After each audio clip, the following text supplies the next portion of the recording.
Well, Gav, the fact that we're speaking to you at home probably speaks volumes. COVID's hit the camp, as we know. Can you just give us an indication of how badly?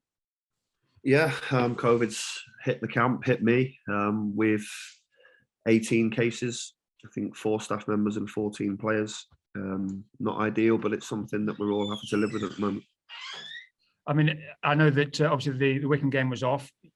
Players have trained since. You've done your best to get the Morecambe game on. I know you started training at the start of this week, but it's just been an absolute no chance with added cases. And I gather you've had to close the training ground just to try and contain things. Yeah, as I said, there was no way we could, put a team out for Morecambe. We've had to cancel that fixture.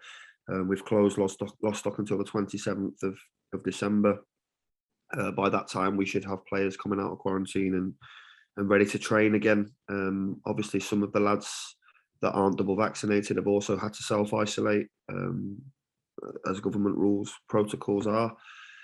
So yeah, I mean, it's challenging that we're going to be out on the 27th and then potentially have a game on the 29th when, the players aren't prepared, they've not trained, and there's a substantial risk to injury. So we'll see how that goes, but we'll do the best we can as we always do. As you say, that'll be up in the air for now, but in theory, players will be back training on the 27th. But of course, that's not ideal prep for a game on the 29th. And I suppose the EFL will have to take a view on that as and when the time comes. Yeah, absolutely. As I said, players that haven't, trained or done any physical exercise for almost 2 weeks, it is really, really difficult to have one or 2 days training and then go straight into a 90-minute game, competitive game. We already have been decimated by injuries, and for me, that's a green light to get more. So, we'll speak with the EFL and see where we're at with that situation. So the most important question is everybody okay? How's it been affecting people? As you say, you've had a positive test yourself. I hope you're going to be all right. Is it affected different people in different ways, I imagine? Yeah, and again, it's not necessarily the ones, I've been double vaccinated and I've booster as well, and yet I've still had symptoms and got symptoms, and some that have had one vaccine or none haven't had many symptoms. It seems to affect people in different ways, which is kind of strange. We've had some lads that are really poorly, some not so. And as I said, when we do return to train, we have no idea about what physical condition they're going to be in because they've not had any exercise. This is an illness that attacks your chest and lungs, and until they start exercising and breathing, we don't know how it's going to be affected, how they're going to be affected, I should say. So I said that's another marker as to how close that Bolton game is and the alarm bells that are ringing from that. But all we can do is get people back to Lostock, hopefully fitting well on the 27th, and see where we're at. I know vaccination has been a big issue, but actual stats, I think, show that footballers, comparative with ages across the population, are right up there, really. So perhaps the finger's been pointed a little unfairly. Just briefly on that, I know you're just encouraging all the lads to be vaccinated. Some were behind others at the start. They're a young age group. They perhaps were a bit behind the curve in terms of then playing catch up. But that's the message from you and the club. Everybody hopefully be vaccinated as quickly as possible. Yeah, I mean, I can only speak about our own group, and from day one, really, we've pushed the vaccine. We think it's a huge benefit to everybody. Some weren't so keen early on, but I must say, since either a family member has become ill with the disease or themselves have caught it, there seems to be a change in the demographic of who wants it. Everyone has started to want the vaccine now. Obviously, you have to have gaps and space between each vaccine, and that in turn has caused a bit of a time lag for us. Some of our lads have had one vaccine, some have only just had the second. So we're playing catch up, really. But the most important thing is now that there seems to be a change in mindset, that people are actually all wanting it, and we can get everyone vaccinated as quickly as possible.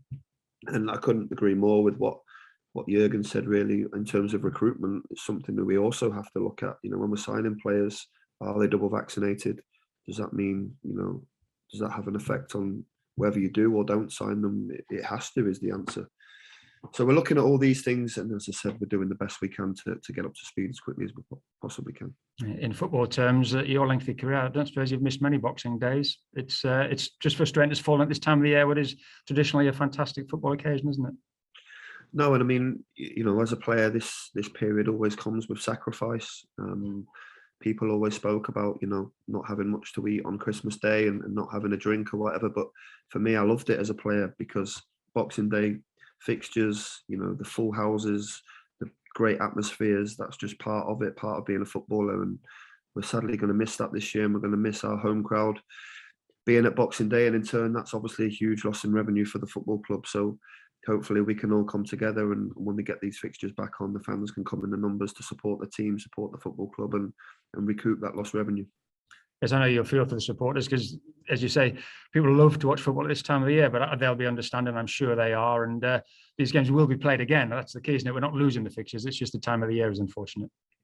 Exactly, yeah. And as I said, we can all play our part by number one, me doing my job and making sure we win football matches. But number two, when these games are put back on, we can come in the numbers and recoup that lost revenue, because it's important to us in this football club. If there is a plus point, perhaps it's given one or two of the injured players time to come back. Although, again, I suppose that's difficult being with schedules and not being able to perhaps be on the training ground. But when we do get playing again, hopefully a stronger squad to pick from.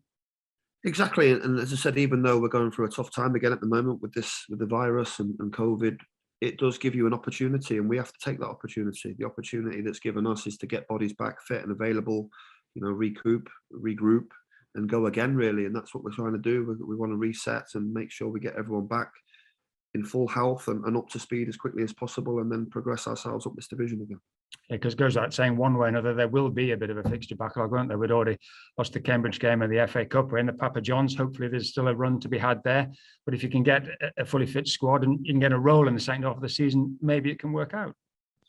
Well, we showed that last season. We did it last season. We had a fantastic January, and then we got real momentum, and we could do that again. There's no reason why not. We've got some good fixtures coming up. We just need everyone fully fit, available, and ready to go. And obviously, with the January window reopening, we can strengthen some of the squad as well. Yeah, because it feels disjointed, but I think Wycombe would have been the halfway point of the season, so it is only halfway through. And I know it's been a mixed bag of the first half of the season, but a lot of good things and a little bit of a disappointing run through that tough month, and just signing off with the 2 away defeats. But let's hope the storm clouds can blow away in every sense, can't it? And we can look forward to a positive 2022. Yeah, I mean, I think sometimes when you've got these gaps, you can look back and have some perspective. I mean, I think the first half of the season was excellent. We started really well, and expectation grew. All of a sudden, we got decimated with injuries, and things changed, and we've had a rough second half to the first half of the season. But as I said, we've got another opportunity now to reset, get everyone back fit and available, and get the squad strengthened again in January, and have a real big push the second half of the season. And as we saw last season, good things can happen. And so just lastly, January is coming around the corner. I know it's the intention of the club to strengthen, and this doesn't change anything, I suppose. I know it makes it difficult planning wise and financial wise with COVID, but the intention is there to strengthen the squad where you can. Absolutely. Look, we'll never put the club at risk, and we'll always try and be smart with who we bring in our recruitment policies, but we have some good options, and hopefully they're all achievable and we can get some over the line. Well, it's not always easy working from home, as everybody's finding out, Gaffer, but we really appreciate your time today, and hope that you get well and the family's well over Christmas. Wish you well. Good luck. Merry Christmas, everybody. Thank you very much.